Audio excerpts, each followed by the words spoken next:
Muy buenas tardes, bienvenidos a una nueva sesión de Charlando en el Forestal. En esta oportunidad estaremos con el Manual Básico del Traje Humano, un libro muy decidor. Estamos con su autor, Rodrigo Taibo Saldías. ¿Sabes, Rodrigo? Se supone que en esta parte yo hago una presentación como un poco formal, pero estuve googleando y no aparece nada tuyo salvo esto. ¿Quién es Rodrigo Taibo? ¿En serio? ¿En serio? Vamos a ver. Y en Google, algo hay ahí. ¿Quién es Rodrigo Taibo? Sí. Uy, pero es que es muy amplia la pregunta. Acotémosla. Acotémosla. A ver, desde el año 2005 que me dedico a hacer terapia, abrí una consulta, empecé a atender gente, y todo eso fue antes de un proceso que tuve donde me estuve trabajando con Reiki, trabajé con runas, estudié mucho lo que es la hipnosis también, soy profesor de karate, entonces también ahí entra un poquito la filosofía del guerrero, el budo, el camino del guerrero, y la filosofía del Japón, ¿no es cierto? Que eso ayuda mucho también a ir profundizando en el espíritu. Mi sensei decía, cuando el cuerpo sufre, aflora el espíritu. Y a mí de practicar 14 años de karate, se me empezó a aflorar el espíritu, y después se me juntó el Reiki, y después se me juntaron las runas y el mundo maya, y empecé a trabajar en consulta, a atender gente. ¿Tú tenías anteriormente alguna formación de tipo, por lo que leí en el libro, que tenía que ver con ciencias? Sí, estudié ingeniería civil industrial. Entonces tengo toda una parte científica de la ingeniería, ¿no es cierto?, que nos da esto del lenguaje de la energía, la onda, la frecuencia, cómo se comporta la luz. Entonces, claro, yo estaba estudiando ingeniería y en paralelo tenía este otro mundo del karate, de la hipnosis, de las runas, del reiki, y tuve como una gran crisis. La gente tiene como crisis pequeñas, ¿no es cierto?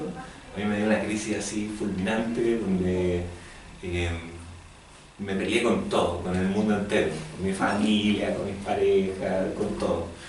Y en esa crisis fue que de alguna forma me empecé a ver cómo esta parte ingenieril tenía cierto punto donde se unía con este otro mundo como místico o de las artes marciales, y empecé a encontrar dónde se encontraban, dónde había puntos en común. Y ahí fue donde tuve una unión, una junta de cables, y en esa crisis me encerré, me fui a un proceso meditativo. Ya llevaba un año ya atendiendo gente en consulta, y fue ahí en un proceso meditativo de como un mes más o menos que empezó a aparecer la lámina, ¿no? El átomo, oye, y esto de aquí para allá funciona, y de allá para acá también funciona. Y empecé a dibujarla en un papel hasta que apareció esta lámina, que es el manual básico del traje humano. Y tú llevas años en esto, por lo menos 15. Del año 2005 que empecé a atender gente. La consulta la abrí el año 2005, atendí durante todo un año, y el año 2006 saqué conclusiones, las primeras conclusiones. Me di cuenta que a la gente le funcionaba lo que pasaba en las consultas. Mis consultas son de 2 horas. Entonces la gente, claro, tenía sus catarsis, lloraba, encontraba cosas nuevas, se iba con respuestas, después iban con los ojitos brillantes así de la consulta, y empecé a darme cuenta la parte ingenieril, ¿no? Me decía, esto suena todo muy bonito, pero hasta que no lo probemos no sirve de nada. Y después de un año de atender consulta pasó este proceso de decir, bueno, 2 horas por persona, me voy a demorar mucho en lograr un cambio en el mundo. No pensaba cambiar el mundo en esa época, o tener un cambio significativo, ¿no es cierto? Entonces, ¿cómo lo hago más masivo? Estas 2 horas, ¿cómo la llevo? Entonces, claro, en la consulta habían patrones que se repetían. Mucho tenía que explicarle a la gente por qué nosotros somos energía, tenía que explicarle por qué las emociones. Entonces habían patrones que se iban repitiendo en consulta, en una y otra consulta. Y de ahí fue que apareció y fui extrayendo eso y salió la lámina, el manual básico del traje humano. ¿Te la vamos a mostrar, no? Sí, por supuesto. Así vamos. No sé si la han visto. Se escucha poquito. Para la gente que está ahí. Se escucha muy poco, hablamos más fuerte. Hablamos más fuerte. Sí, fuerte. Esa es la lámina, ¿no es cierto? Y el libro se trata de esa lámina, del manual básico del traje humano. Y claro, durante el libro van apareciendo los distintos elementos y se va armando de a poquito. Ese es más o menos el principio del libro. ¿Estamos muy enfermos los chilenos? Bueno, Suena feo, suena como que... suena feo, pero claro, a mí me ha tocado viajar, ¿no? Gracias al manual Porque el año 2006, cuando tenía esta lámina en la mano, me asusté, dije, oye, ¿y qué hago con esto, no? Y la idea principal fue hacer un DVD. Me conseguí un teatro, unas cámaras, un director, y grabamos una charla de 1 hora 20 que está en YouTube. En YouTube, sí la vi. Y gracias a eso me empezaron a llamar. Me fui a México, después me fui a Argentina, me fui a Venezuela. Y claro, ahí uno tiene la posibilidad de empezar a ver también los patrones de otras culturas, ¿no? En México habían otro tipo de preguntas que pasaban en las consultas, distintas a las de Chile. Y claro, todos los países y todas las culturas tienen lo suyo. Pero volviendo a tu pregunta, sí, en Chile en particular tenemos un caso que tiene que ver con nuestra historia también de país, ¿no? Nos tocó vivir la dictadura y por esa dictadura hay varias generaciones que están súper tocadas por eso, ¿no? Hay temas con respecto a los miedos, hay temas con respecto a lo que es la autoestima, ¿no es cierto?, que tiene que ver con los sistemas de poder y control, ¿no? Para que haya poder y control hay que manipular el autoestima de alguna forma. Y a nosotros como país, como Chile, nos ha costado mucho esto de creernos el cuento, ¿no?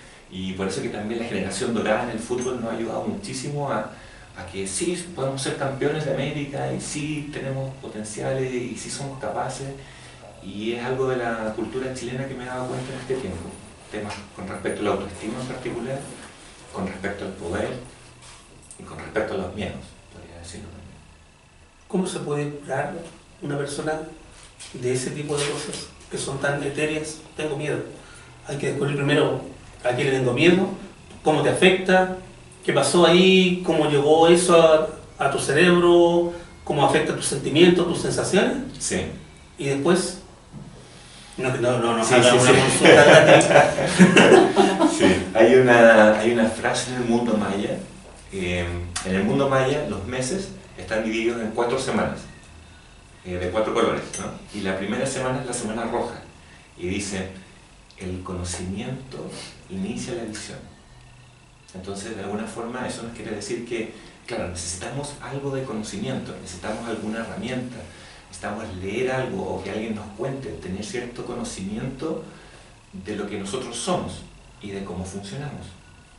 Y después, con ese conocimiento, uno podría iniciarse en lo que es la meditación, ¿no es cierto? Que es ahí donde aparecen nuestros pensamientos, lo que pasa en nuestro mundo interno, cuáles son nuestras estructuras mentales.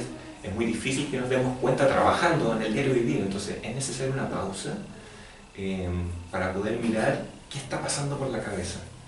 Y contrarrestado con ese conocimiento, uno empieza a entender, ¿no es cierto?, dónde está, empieza a ver si estoy más acá o estoy más acá. En la segunda semana del calendario maya dice, la humildad refina la meditación. Y tiene que ver con eso, ¿no? Entre el conocimiento, entre lo que me parece por mis pensamientos, necesitamos grados de humildad. Y eso también se repite en el mundo rúnico, en las runas. Hay una runa que se llama Dagas, que dice, para lograr transformaciones en uno mismo, se necesita ser capaz de mirar los puntitos oscuros que hay en uno. Solo cuando somos capaces de mirar esos puntitos oscuros que hay en uno logra la transformación. Y tiene que ver con los grados de humildad, ¿no es cierto? Y la meditación. Y después está la tercera semana, que es la semana azul, que dice, la paciencia transforma la conducta. Y hasta ahí llegó el tratamiento. Qué país más poco tolerante, ¿no? Entonces, claro, no hay paciencia de nada acá. Sí. Entonces tú me hablas de sanar, me hablas de transformaciones, y ahí en el mundo maya nos dicen, la paciencia transforma la conducta. Una vez que nosotros tenemos un conocimiento, una vez que hemos meditado sobre ese conocimiento, donde hemos desarrollado grados de humildad, donde hemos visto esos puntitos oscuros en nosotros, después tenemos que traspasar eso al mundo real. Y en eso se necesita paciencia, la ciencia de la paz. Y con paciencia uno va transformando la conducta. Y ahí estamos hablando de procesos de sanación, de lo que tú me hablas. Y la última semana, la cuarta semana, la semana amarilla, que dice, el poder madura los frutos. Y ahí es donde uno cosecha todo ese proceso. Y ahí es donde uno empieza a cosechar este proceso, ¿no es cierto? Y tiene que ver también con la época del verano, como los mayas se fijan en este calendario. Y claro, hay un momento en que se maduran los frutos, ¿no? Y uno empieza a ver ya la ganancia que tiene este trabajo, ¿no? Todo lo que uno invierte se vuelve multiplicado por 1000. Hasta que vamos bien. Hasta aquí vamos bien. Y por supuesto que leyendo el libro, obviamente. Sí, el libro. De eso vamos a hablar después, porque todo eso ya está acá, contenido acá. Claro, pero claro. Lo ideal es que la gente que te está viendo, a menos que haya vivido en Marte, debería haberte visto en alguna parte antes, porque ha salido mucho, ha estado muy expuesto, sí. felicito por eso. ¿Eh? Muchas no gracias. es fácil que alguien que hace algo tan... Soy bueno para las palabras, que horrible yo. Vamos a buscar una que no sea tan horrible. Es que todo este conocimiento, estamos en un país que lo cataloga de... ¿Qué es esto? Esoterismo. Oh. Dímelo a mí. O sea, ¿Qué es esto? Imagínate estar esto en ingeniería. Dice pasarla a esto. desarrollo de conciencia. Ah, chanta. Hay Sí. toda una carga negativa contra cualquier cosa que, como tú dijiste al principio, es desconocimiento. Sí. Si tú conocieras eso y no te gustó por algún motivo, bien. Pero la mayoría de esa gente que te hace ese comentario de entrada, Es de la ignorancia, mucha gente no tiene idea de qué está hablando. habla de la ignorancia y claro, siempre que hay grados de ignorancia, dicen los budistas, hay sufrimiento. Entonces sí, lo logro entender y te lo digo por experiencia propia, porque claro, de ir camino a ser ingeniero de corbata, pasarte a esto de las terapias y atender gente y las runas y esto del reiki, de poner las manos así. Mi familia, mi círculo más cercano, mis amigos, todos me vieron como... Bueno, algunos hablan del camino del loco, ¿no? Hacer el camino del loco. Y me tocó vivirlo y que me juzgaran y que me apuntaran con el dedo. Y bueno, poco a poco también el tiempo fue dando la razón, ¿no? Oye, este se fue a México y fue a Chalda, oye, y después se fue a Argentina, y bueno, y hace poco bueno, sacó un libro, oye, y fue a la tele. O sea, La tele, sí. marca mucho. No, la rompiste, fuiste a la tele. Y ahora está en una librería, y ahora están dos, y ahora llegó a otra librería. Entonces, claro, de a poco el tiempo me ha ido acompañando en el proceso con ciertos logros, ¿no es cierto? La gente como que ya no lo ve tan reticente, sino que lo ve como algo que funciona y que la gente, bueno, también ve que hay muchos que le empieza a hacer sentido, hay mucha gente que logra transformaciones, hay gente que cambia, que vive en armonía, que antes estaba enfermo y que ahora... Entonces también los hechos van hablando por sí solos. No, y además les tengo una pésima noticia a toda esa gente. El libro se vende. No es solamente una cosita así que y la voy a poner para... Se vende, la gente lo viene a buscar. Sí. Lo viene a buscar y después lo recomienda oralmente, porque no hay plata para publicidad en esto, ya conversamos de Sí. eso fuera de cámara. Sí, es verdad. Y la gente lo recomienda. Oye, ¿sabes que hay un libro que me ha servido? Yo tenía como que un esquema demasiado absorbido de todos los males del mundo en mi cabecita y estoy leyendo esto y se me ordenó un poco. Maravilloso, es uno de los propósitos que tiene el libro.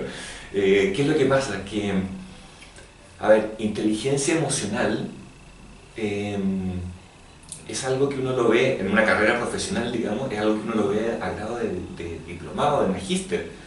Cuando uno ya está, pasaste toda tu carrera, está en cursos de liderazgo, quizás también se habla de esto de inteligencia emocional o de programación neurolingüística, siendo que nosotros nos emocionamos y vivimos con nuestras emociones desde que nacemos. Entonces, la gente que no estudia o que no llega a eso no tiene cómo, a menos que le interese, no tiene una educación, no hay un conocimiento que se transmita, oiga, estas son las emociones, para esto sirven, trata de trabajarlas así. Si no llegas a ese grado de educación, no lo vas a ver. Ir a un psicólogo es carísimo, ir a un psicólogo y son procesos demasiado largos, uno se demora un año, uno va al psicólogo, uno habla, y el psicólogo te dice, nos vemos la próxima semana. Y uno queda así como, ya, y uno después va y habla, perfecto. Y tiene que pasar un año para que el psicólogo recién te dé como una devolución y te diga, mira, esto es lo que usted tiene, esto, demasiado. Psicoanálisis, oye, ¿para qué hablar? Hay gente que se podría construir una casa con todo lo que gastan en psicoanálisis. Entonces, claro, la idea de esta lámina, ¿no es cierto?, de tener una lámina que en mi caso la tengo pegada en la pieza y a mí todavía me paro de repente ahí a mirarla y todavía me da respuestas. Y la idea es esa, ¿no?, que la gente que no tiene la posibilidad de acceder a este grado de educación o que no tiene la posibilidad de un psicólogo, o que no tiene la posibilidad de un psiquiatra, que tenga una herramienta, ¿no es cierto? Y el manual básico del traje humano es una lámina que uno la ve y a uno le empiezan a pasar cosas y uno empieza a sacar respuestas. Y con el libro que uno le explica cómo usarla, ¿no es cierto? Y cómo entenderla, es una herramienta para estar ahí en la casa uno solito, descubriéndose y solucionando muchas cosas que vamos llevando dentro. Si lográramos tener la mitad de la paz que hay en tu libro, no tendría espera. Sí, sí, también. Sí, porque uno yo lo iba leyendo y me relajaba y decía, no, bueno, no voy a seguir leyendo esto porque se me da el sueño, estoy demasiado relajado. Porque con el estrés que uno tiene, con el ritmo, te contaba adelante cómo se trabaja en la librería y uno anda todo el día, es una locura. Y yo tomaba tu libro para hacer esta entrevista y me relajaba tanto y dice, no lo puedo seguir leyendo. Así si alguien quiere relajarse, ya también le sirve, no solamente para... hay cosas más serias que se pueden arreglar. Sí. De hecho es una forma de vida. Sí, por supuesto. Y todo la idea es que uno vaya cambiando su conducta, que uno vaya transformando ciertas formas de ser o de actuar, de pensar, ¿no es cierto? Una de las cosas más heavy que me ha tocado y que pasa en el libro también son los juicios de lo bueno y de lo malo, que a uno lo dividen, ¿no? Para mucha gente hay emociones buenas o hay emociones malas. Y hay psicólogos que están hablando, bueno, y las malas emociones, y uno dice, oye, y esta persona le está enseñando el resto. Y claro, la idea es ir transformándose a poquito, transformando la conducta. Y finalmente, claro, es un camino de vida hacia donde nosotros apuntamos, que es a ser más conscientes, ¿no? Estar más conscientes de nosotros, de nuestro cuerpo, estar más conscientes de nuestro entorno también, ser más amorosos, ser más compasivos. Hay un estudio de Harvard que salió hace poco que duró 34 años, que creo que duró el estudio, y entrevistaron a miles de personas y al final se dieron cuenta que la felicidad está en nuestras relaciones, en cómo nos relacionamos. Cuando nosotros tenemos relaciones sanas, es cuando realmente somos felices. O sea, no te hace feliz el auto, no te hace feliz la pega, no te hace feliz cuánta plata tenés, no te hace, ni viajar, nada. Es tener relaciones sanas, armoniosas. Y para tener relaciones sanas con otros, es imposible si no tienes una relación contigo en armonía. Por eso es lo importante de conocerse uno mismo. Y ahí viene el refrán también, conócete y conocerás el mundo.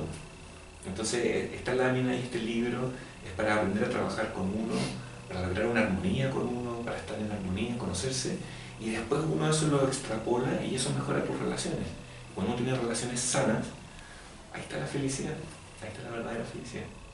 ¿Pero crees que, o tu experiencia no te ha dado a entender de que de repente la gente puede tener miedo a lo que encuentra adentro y por eso prefiere no para que me voy a estudiar eso?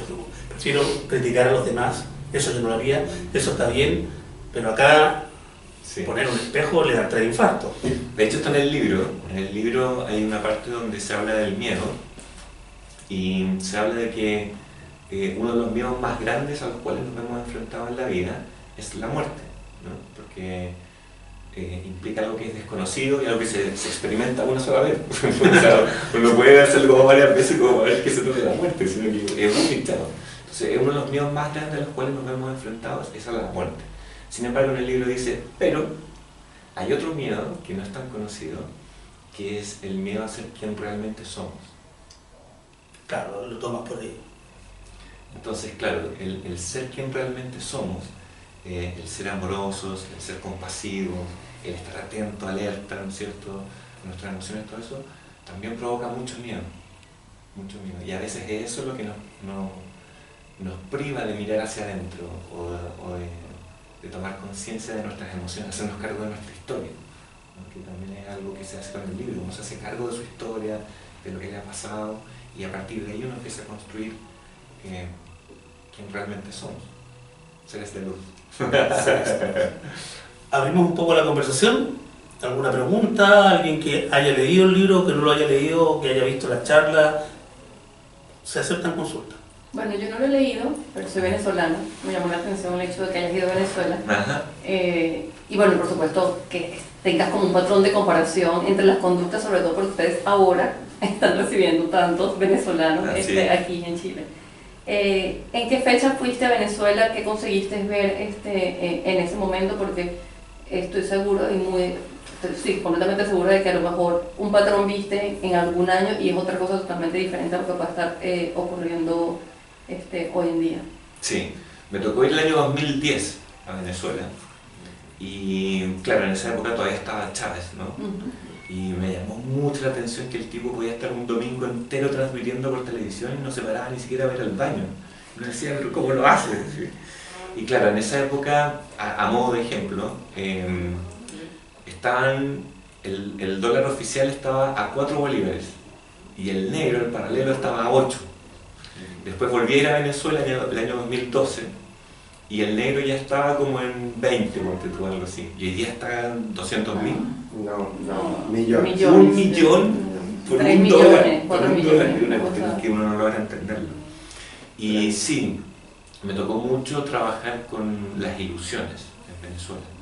Porque claro, la gente tenía la ilusión de que eso se iba a acabar y sí, vamos a estar mejor, y sí, pero sin hacer nada.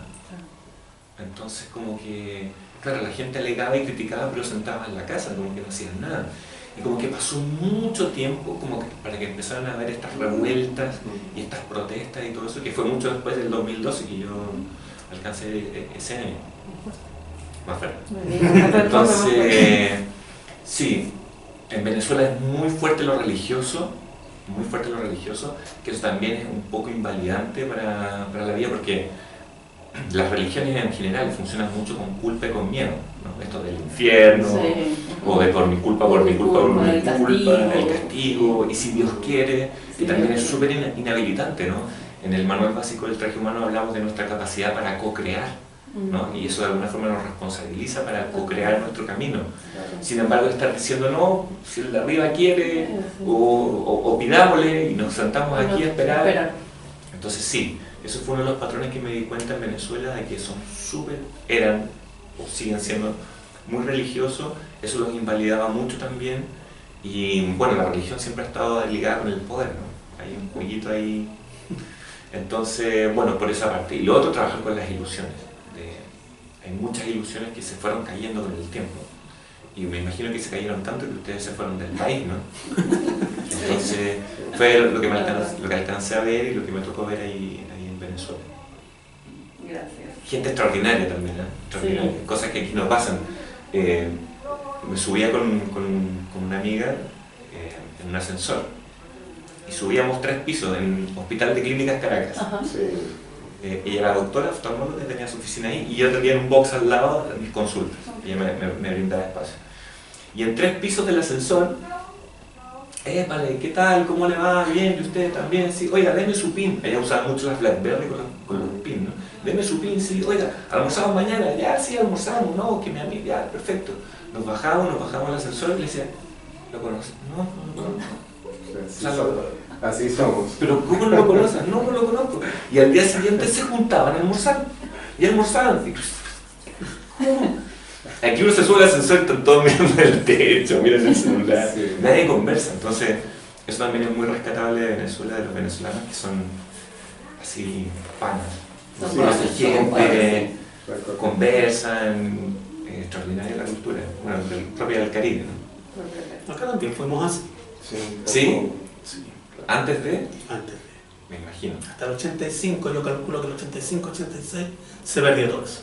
Nos dividimos como sociedad, que es lo que hablábamos de Chile. Nos volvimos a dividir. Chile, nos volvimos a dividir, exactamente. Bueno, y ahora estamos en el proceso de volver a unirnos, ¿no? No. Las cosas estamos más divididos que antes. Son cíclicas. Pero ahí está una herramienta para que vuelvan. Exacto. Este es el momento de tomar el manual del traje humano. Que el manual del traje humano es una forma de intentar desentrañar cómo estamos por dentro o cómo nos unimos con lo de afuera. ¿O es todo? ¿Qué es? El manual básico del traje humano es un manual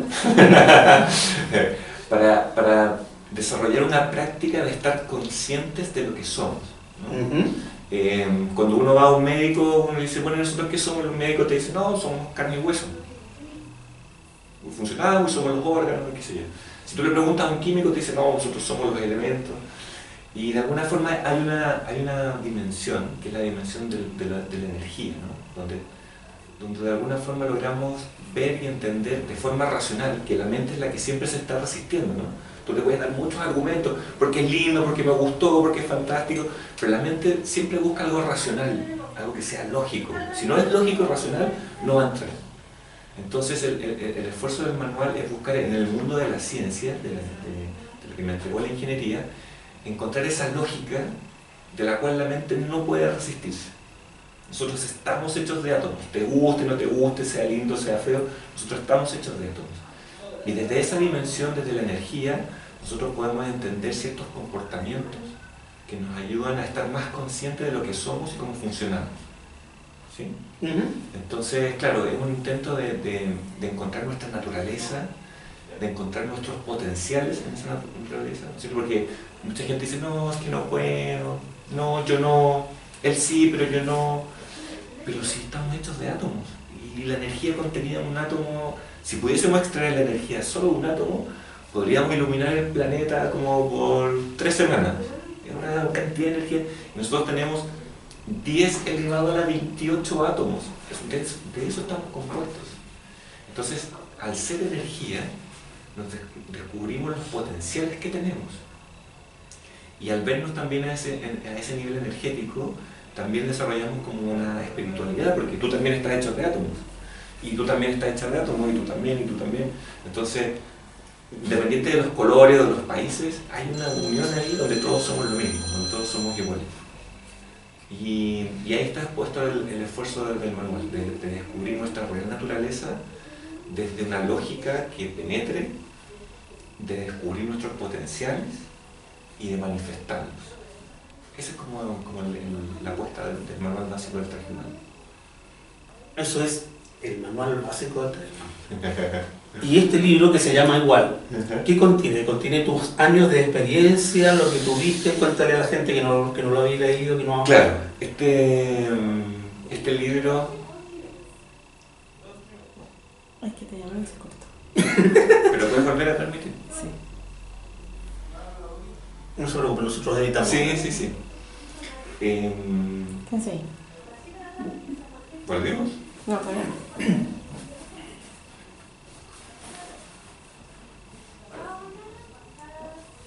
¿Qué te pasa? Si yo me hago ¿tú? Que no es iPhone, yo no me manejo.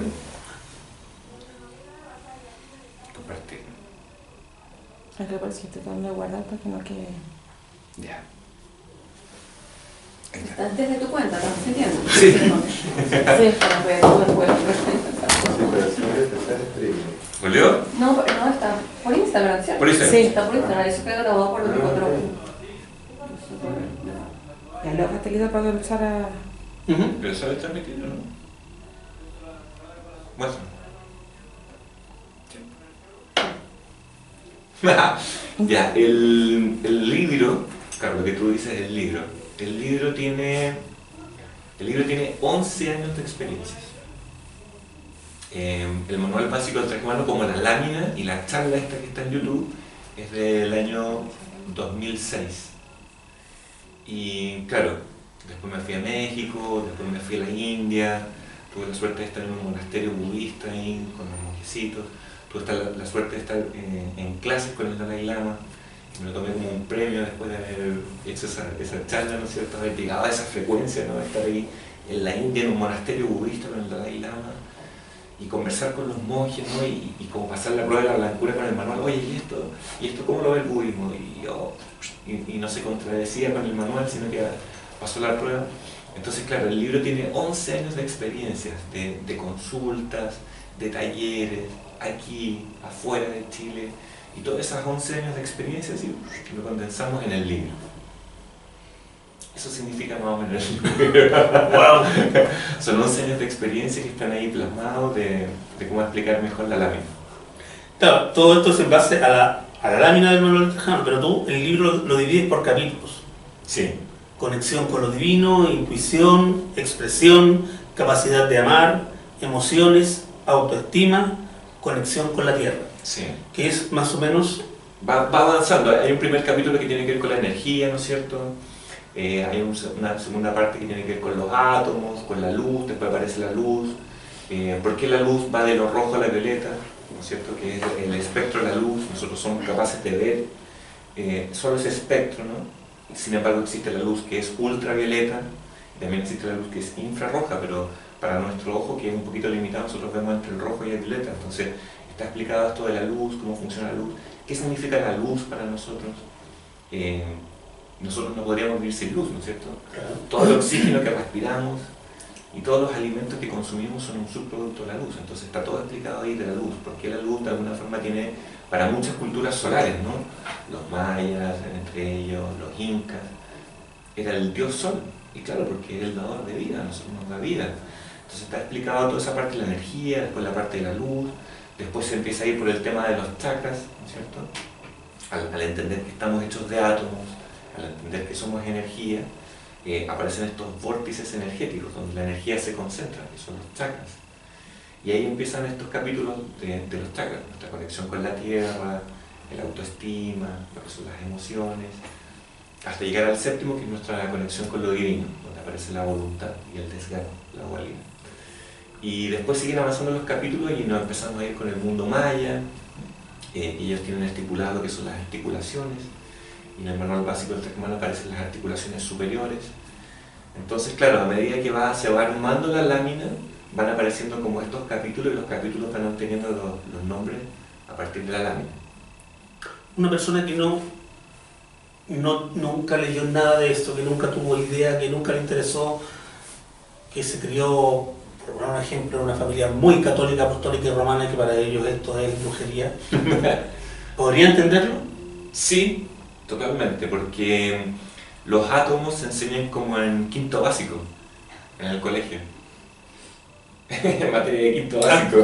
Claro, por el lado de la molécula, química, sí, por supuesto. Cualquier persona que pasó por el colegio, digamos, que sepa leer, puede tomar el libro y lo va a entender. Y claro, si es el primer libro que agarra sobre estos temas más místicos, porque está lo esotérico, está lo místico, no vamos a entrar en eso, Claro, está lo del budismo, está lo del... Si tú lees este libro, de alguna forma se te hace más fácil entender otros libros o otras corrientes. ¿Sí? ¿Me explico? Sí, no, ya me pareció regio, estupendo, como diría alguien, porque va de la mano la química con lo otro. Entonces Sí. tú vas... Sí, tiene esta parte ingenieril que penetra, como decíamos, la parte lógica y racional. Entonces a partir de eso ya se hace más fácil empezar a entender el resto. Tiene budismo, tiene el calendario maya, tiene del mundo oriente, de la India, ¿no es cierto?, los chakras. Entonces son muchas cosas así que están condensadas en una lámina, y que si no has leído nada al respecto es un excelente puntapié y te va a ayudar a entender también las otras corrientes. En karate la gente me pregunta, ¿no? ¿Por qué esto de básico? ¿Va a salir un libro de un manual avanzado? Sí, también me lo preguntaron. Este es el básico, ¿tienes el que continúa? No. Claro. ¿Y cuál es el sentido de lo básico? En karate nosotros tenemos técnica básica, ¿no? Cuando tú estás en cinturón blanco, cinturón naranjo, todos aprendemos a bloquear, todos aprendemos a golpear, que es técnica básica. Y cuando uno ya después llega a los cinturones más avanzados, café o negro, uno parte la clase de karate y uno la parte con técnica básica. Todos calentamos con técnica básica. Entonces, y después uno es segundo dan, primer dan, segundo dan, tercer dan de karate, y aunque sea cinturón negro, segundo dan, uno igual necesita la técnica básica para empezar a hacer técnicas avanzadas de cinturón negro. Entonces lo básico tiene que ver con eso, ¿no? No con que sea poco o que sea mínimo, sino que tiene que ver con que es una técnica necesaria, básica, necesaria para construir cosas más avanzadas. Para empezar, para seguir con lo que viene. Con lo que viene. Entonces, con ese manual, para mí, que llevo, imagínate, el año 2006 son 12 años. En julio, el 26 de julio cumplo 12 años. Y a mí todavía me sigue dando respuestas en el manual. Y de repente me quedo encapsulado en algo, voy y miro la lámina en mi pieza y estoy aquí, y de aquí no voy, listo, lo entendí. Entonces, la técnica básica a uno me acompaña toda la vida. Estas son las herramientas primordiales. Tiene que ver con lo primordial. Esto es básico, es necesario. y aunque el problema sea muy grande, muy complicado, uno con técnica básica uno logra solucionarlo. Ese es como el principio del nombre también un poquito. Estupendo. ¿Alguna otra pregunta? Si en el libro aparecen ejercicios o tareas, digamos, que uno puede hacer o puede seguir. Sí. A medida, bueno, el feedback que he tenido de la gente, ¿no? Porque recomendación de uno es demasiado cercana, pero la gente que lo ha leído me dice, ¿no? Que mientras lo va leyendo le pasan cosas. Oye, cuando estaba leyendo esta parte me acordé de cuando era niño y tuve una experiencia y cuando leí esto otro como que me reflejé con mi pareja, en esto de amar. Entonces sí, el libro en sí es un ejercicio que mientras tú vas leyendo te van pasando cosas, ¿sí? No existe un ejercicio así como ya, siéntese, paso número 1, siéntese, paso... No existe un ejercicio así como tal, pero el libro en sí está diseñado para que te pasen cosas y tú vayas practicando mientras lo vas leyendo.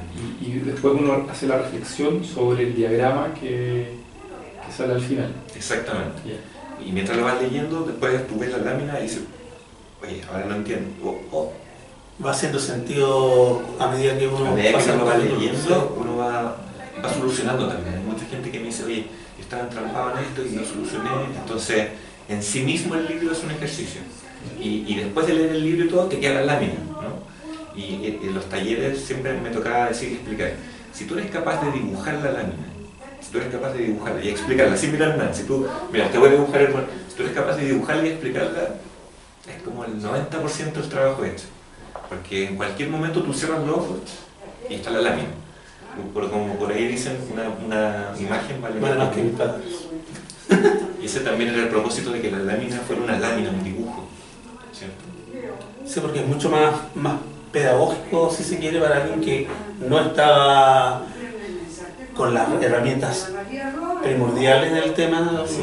Uno lo ve y no lo entiende. De buenas a primeras. De buenas, claro. No, yo como tengo la mala costumbre típica del librero de empezar por atrás.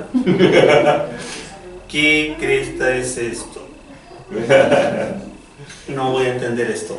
Pero al revés, empecé desde el principio y uno vuelve. Ah, mira, sí. Se va armando, Sí, se va armando uno una se va armando de el bonito y uno, sí. mira tú, qué interesante esto. De hecho, tengo una amiga psicóloga que conocí en el medio del proceso, ¿no? Y ella conoció el manual y empezó a trabajar con niños. Y un día me mandó un audio donde un niñito chico le decía, tía, ¿cuándo vamos a trabajar con el dibujo de las emociones? Entonces, son cosas que uno lo gratifica, le infla en el pechito, pero claro, uno ve también que desde niños, como son con colores y todo, de alguna forma llama la atención y entra por ahí también, por los colores. De hecho, los chakras, hay muchas formas de trabajarlo, a través del sonido, a través de los colores, de la música, notas musicales. Entonces, ahí está el intento de la lámina color de que uno pueda trabajarlo por ahí también. Qué bonito lo que dijo el niño, porque debe ser de los temas que menos tratamos como adultos, Sí. las emociones, Sí. que es hasta mal visto. Y más después del proceso de la dictadura, ¿no? Que se cortaron las artes, los teatros, se cortó toda esa parte emocional, ¿no? De sentir, imagínate, todavía no logro entender, en los colegios siguen sacando filosofía de la maya, educación cívica, no sé, pero... No, la educación cívica la sacaron primero, porque fue terrible, yo no entendí nada. ¿Cómo? ¿Qué están educando? Y si tú haces memoria para estar en el colegio, ¿quién te habló de emoción alguna vez? No. Jamás. Cómo trabajar los miedos, de cómo... Jamás. Entonces me parece que para el momento que estamos viviendo es fundamental y una gran ayuda. Había un diputado, no sé cuál, que estaba tratando de ver la posibilidad de incluir la inteligencia emocional como ramo. Claro. ¿Qué te parece? Sí, me parece extraordinario, extraordinario. O sea, es algo que deberíamos haberlo hecho hace 20 años atrás. No estaríamos hablando de esto. No estaríamos hablando de esto. Bueno, no tendría para vender el libro, pero claro, a mí me parece demasiado loco que alguien tenga que llegar a un magíster o a un MBA para recién ver inteligencia emocional o liderazgo o que no esté dentro de la malla para todos, sino que tengan que pagar por fuera un psicólogo o un taller de PNL, programación neurolingüística, no sé. que eso está contenido aquí. La gente habla, ¿no? Programación neurolingüística, pero esto es más antiguo que andar a pata, o sea, los chakras y cómo lo co-creamos y todo eso tiene 5.000 años de conocimiento. Bueno, todas estas técnicas se conocieron como en los 90. Sí. O sea, Bueno, y se masificaron más sí, bien en masificaron. Occidente. ¿Sabes lo que pasa? Que también es un fenómeno que lo hablamos con un amigo, que también es muy estudioso y que lee filosofía, que es un fenómeno que pasó en Estados Unidos, por ejemplo, que después de la guerra de Vietnam nació todo esto del mundo hippie, ¿no? Los hippies, paz y amor, y empezaron a venir los vagabunds de la India a Estados Unidos, y los Beatles se fueron para allá también a extraer un poco la cultura. Entonces, claro, después de tanta represión, de la guerra, de muerte y todo eso, como que vino esta oleada, ¿no? de hippismo, de paz y amor. Era una búsqueda. Y era una búsqueda y también para sobrellevar, ¿no es cierto?, el dolor de cuántas mujeres se le murieron los hombres, se le murió el papá, el hijo porque fueron a la guerra, y el dolor que eso provoca también hay que trabajar y sobresalto de alguna forma. Y si uno lo empieza a mirar como en perspectiva un poco, es lo mismo que está pasando a nosotros, ¿no? Después de estos años de dictadura y de dolor y de gente muerta, de gente exiliada y todo, de alguna forma nosotros también empezamos como a, bueno, cuando partí el año 2005 era de locos, ¿no? Con el tiempo uno ya Reiki, y hoy en día tú hablas de Reiki, hablas de energía, bueno, los mayas también lo pusieron muy en tela con esto del 2012, Sí. y hoy día tú hablas de energía o hablas de los mayas y la gente como que ya lo mastica, lo escucha. Hay charlas, ¿no es cierto? La librería se presta para hacer charlas. Entonces creo que también estamos como en esa época, ¿no? Después de tanta represión y de tanto dolor, de alguna forma estamos buscando el camino y hay muchos centros de sanación, hay muchos centros de terapia, hay mucha gente que hace biomagnetismo, hay mucha gente que hace flores de Bach, hay mucha gente que está meditando, entonces creo que estamos ahí, estamos en esa curva también que le pasó a Estados Unidos con los hippies, que me parece interesante hacer la analogía, ¿no? Sí, es súper interesante porque además nos da esperanza, Por supuesto, por supuesto. que es algo Sí. muy necesario. Sí, hoy en día los gringos son muy abiertos, ¿no? I love you. Aquí, ¿quién dice te amo? No. ¿Quién anda diciendo la vida te amo? Los amo a todos. Se ve raro todavía. Pero piden que pero hablen más. estamos ahí. Después lo escuchan con audífonos en la casa. No tenemos micrófono. Entonces me parece que es un fenómeno que sí, estamos ahí.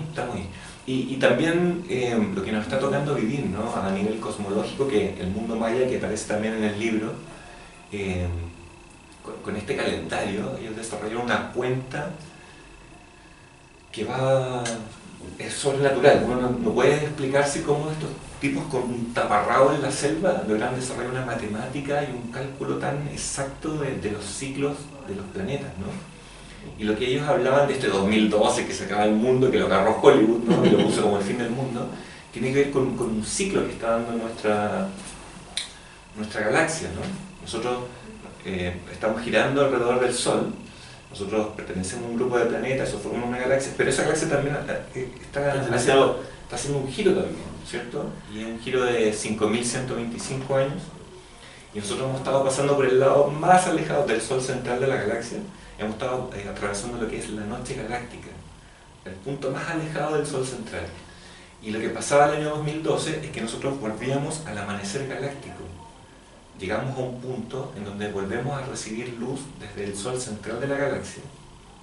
Entonces, uno dice, oh, esto suena medio volado, ¿no? pero es un dato que se maneja a nivel de telecomunicaciones. La gente que trabaja con radio, con telefonía celular, tienen que medir la frecuencia de la Tierra para saber dónde mandar las frecuencias de radio, ¿no? Y el año 92, ponte tú, que la frecuencia de la Tierra era como 13 Hz, por decirte algo. Y hoy en día hemos llegado a pics de 21, 20, hasta 30 Hz. ¿Qué quiere decir esto? Que de alguna forma la Tierra está vibrando más alto. Y el vibrar más alto tiene que ver con que estamos recibiendo más luz desde el Sol central. Y de alguna forma con esa luz también nuestro Sol se ha excitado. Y hemos tenido estos últimos tiempos lo que son las tormentas solares. Entonces, tormentas solares, oleadas de más luz, más del Sol central, eso hace que la Tierra empiece a vibrar más alto. Y que tiene que ver con este amanecer galáctico que hablaban los mayas, de que estamos recibiendo más luz y que eso de alguna forma iba a traer que se iban a terminar todos los sistemas basados en poder y todos los sistemas basados en miedo. Porque nosotros íbamos a tener más energía disponible y vamos a empezar a vibrar más alto y en esta vibración más alto sale toda la luz. Y es muy interesante el proceso en Chile, ¿no? Todos los casos de colusión, de plata, como que estuviese saliendo toda la luz, ¿no? Como que se está limpiando. A nivel mundial también las dictaduras se están acabando, se están terminando. Ya viene para Venezuela. También. pero estamos ahí, ¿no? Estamos en ese Sí, yo creo que proceso. eso va a acabar. Y es algo inevitable, ¿no?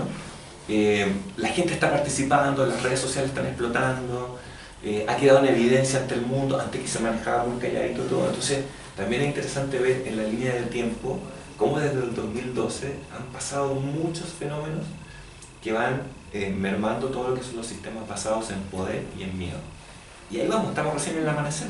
Así que, allá vamos. Me encanta esta charla, ha sido tan esperanzadora.